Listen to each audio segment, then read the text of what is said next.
அனைவருக்கும் இனிய காலை வணக்கம்.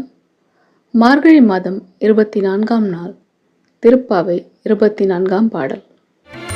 அன்று இவ்வுலகம் அளந்தாயடி போற்றி, சென்றங்கு தென்னிலங்கை சேற்றாய் திரள் போற்றி, பொன்றச் சகடம் புதைத்தாய் புகழ் போற்றி, கன்று குனிலாய் வெறித்தாய் கடல் போற்றி, கொன்று குடையாய் எடுத்தாய் குணம் போற்றி, வென்று பகை கெடுக்கும்